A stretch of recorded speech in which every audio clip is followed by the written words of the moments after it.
네, 금융권 뉴스를 정리해드리겠습니다. 퇴근길 머니, 오늘도 경제금융부 김수빈 기자와 함께하겠습니다. 어서 오십시오. 안녕하세요. 네, 자 코스피가 엿새째 상승세를 보이면서 사상 최고치를 또 갈아치웠습니다. 네. 20만 전자, 100만 닉스도 현실이 돼버린 건데 대외 변수가 꽤 있었음에도 불구하고 굉장히 주가 지수는 견고했네요.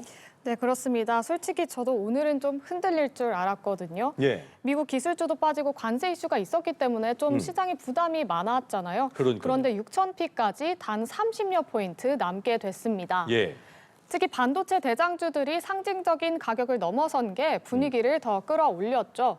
종가 기준 삼성전자 20만 원, SK하이닉스 100만 원 선을 넘어 꿈의 가격을 찍었습니다. 그랬군요. 네, 배경은 결국 실적 기대인데요. 메모리 가격 상승 흐름이 이어지면서 두 회사 모두 올해 최대 실적 전망 나오고 있습니다. 증권가에선 영업이익을 삼성전자 200조 원대, 하이닉스 170조 원대까지 보기도 하고요.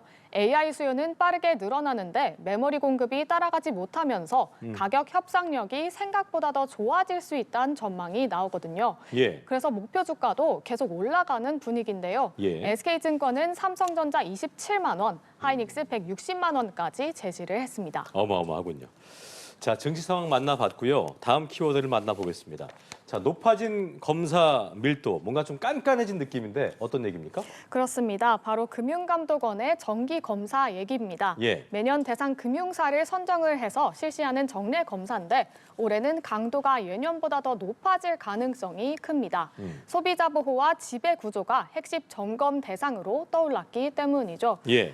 네, 그래서 은행권에서는 부당대출이나 횡령과 같은 금융사고가 반복이 되고 있고요. 또 지배구조 문제를 두고는 이재명 대통령이 부패한 이너서클이라고 비판하기도 했습니다. 예. 당국이 더 강하게 들여다볼 명분이 커진 셈이죠. 네, 검사 방식도 좀 달라지는데요. 이번에는 소비자보호 전담 검사반을 처음 편성해서 금융상품 판매 전 과정을 집중 점검할 예정입니다. 그래서 누가 검사를 받느냐? 은행권에서는 KB국민은행과 K뱅크, 전북은행이 포함이 됐고요. 예. 상반기에 전북은행부터 검사가 시작됩니다. 그렇군요. KB금융은 11월 양종희 회장 임기 만료를 앞두고 있어서 관련 절차 점검 가능성도 거론이 됩니다. 증권과 보험사도 예외는 아닙니다. IBK투자증권과 하나투자증권이 정기 검사를 받고 보험사는 다음 달 삼성화재를 시작으로 검사에 돌입합니다. 그렇군요. 철저하게 좀 검사가 이루어져야겠고요.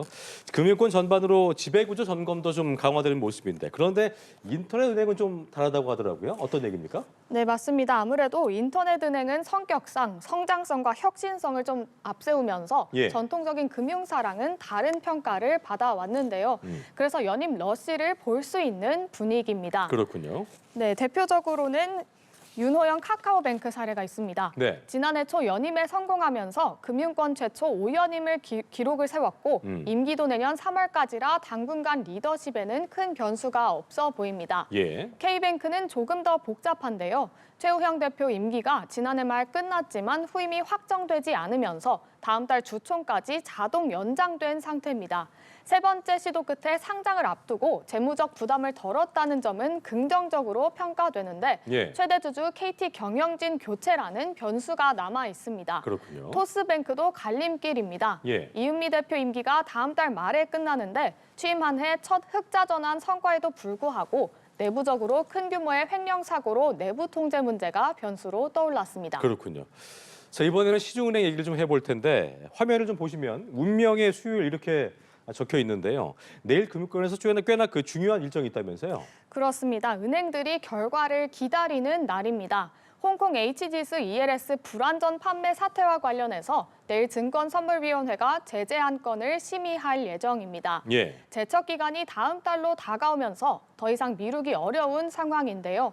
금융위원회가 과징금 수준을 확정하면 2023년 대규모 손실 사태도 약 3년 만에 사실상 마무리 국면에 들어가게 됩니다. 네.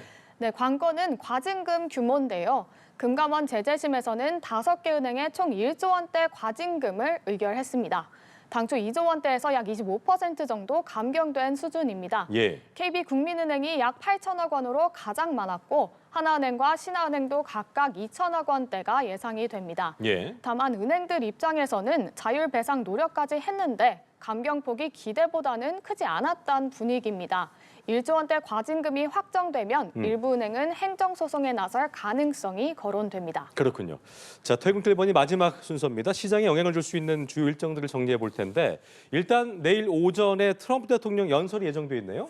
네, 관세 이슈가 우리 시장에 크게 영향을 주고 있진 않지만요. 예. 그래도 핵심 변수 중에 하나가 또 트럼프 대통령의 입이기 때문에 주목하지 않을 수 없습니다. 한국 시간으로 내일 오전 11시 트럼프 대통령이 집권이기 첫 국정연설에 나서는데요. 예. 국정연설은 대통령이 경제 상황과 정책 방향을 밝히는 자리입니다. 최근 지지율이 30%대까지 내려온 상황이라 수위가 얼마나 셀지가 관심사인데요. 특히 트럼프 대통령이 할 얘기가 많다, 아주 긴 연설이 될 것이라고 직접 언급한 만큼 네. 강도 높은 메시지가 나올 가능성이 있습니다. 그렇군요. 시장에선 특히 관세 관련 언급이 나올지 주목하고 있는 상황입니다. 네. 그리고 이틀 뒤엔 또 하나의 빅 이벤트, 바로 엔비디아 실적 발표가 있습니다. 이번 실적은 단순히 숫자보다도 AI 산업 성장 속도가 얼마나 이어질지, 또 시장 기대가 과도한 건 아닌지 확인하는 계기가 될 가능성이 큽니다. 네. 국내 증시 역시 반도체 대형주 비중이 높은 만큼 결과에 따라 지수 방향성이 영향을 받을 수 있습니다. 알겠습니다. 이렇게 주요 일정까지 만나봤습니다. 퇴근 1번이 김수빈 기자와 함께했습니다. 수고했습니다. 감사합니다.